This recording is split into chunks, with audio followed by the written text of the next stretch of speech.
So now we've discussed houses 1 through 6, right?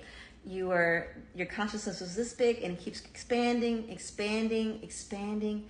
But now we are in the 7th house, which is the opposite of the first house. It's no longer you, the individual, the infant. It's now you merging your consciousness with another person. And so the 7th house represents all of our relationships, our business relationships, all of those things that isn't about the self, but it is about the other. And it's through the reflection that we see through the other that we learn about ourselves. Also, the 7th house is our shadow self. Ooh, yes, of course. That's all the relationships we're going to attract in this life, of course. And so then we have the 8th house. So what happens when relationships start to the muck and mire of being on this mundane planet? Well, which is typically ruled by Scorpio, the 8th house. That's where we have our divorces, our alimonies, our inheritance, our deaths, all those things that kind of happen when the relationship starts to come apart, right? And so that's what the 8th house represents. Sometimes there's a lot of trauma in the 8th house too. That's a whole episode on its own.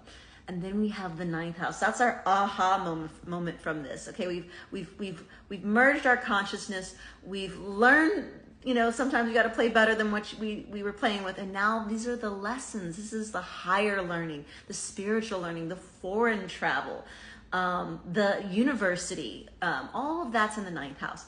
And then we have the 10th house. To me, the 10th house, it is your public persona, but it's like the epitaph of your life. What have you come here to do on this planet? What are you going to be known for? What are you going to leave behind, in a sense? And now we take it another step. Our consciousness is now dissolving. It's no longer the ego. It's slowly dissolving. And it's the 11th house. So the 11th house is all our friends, our circles, our networks, all of the communities that we're a part of. All of that is in the 11th house. And the way I view the 12th house, because it's essentially the collective consciousness, is like a snake eating its tail, right? It's what happened to your mother when she was pregnant with you. And so there could be a lot of information there. It's also your past lives as well. But it's also what you're kind of giving away at the end. At the end of all consciousness, you're going back into formlessness. And that, my friends, is my view of the 12 houses.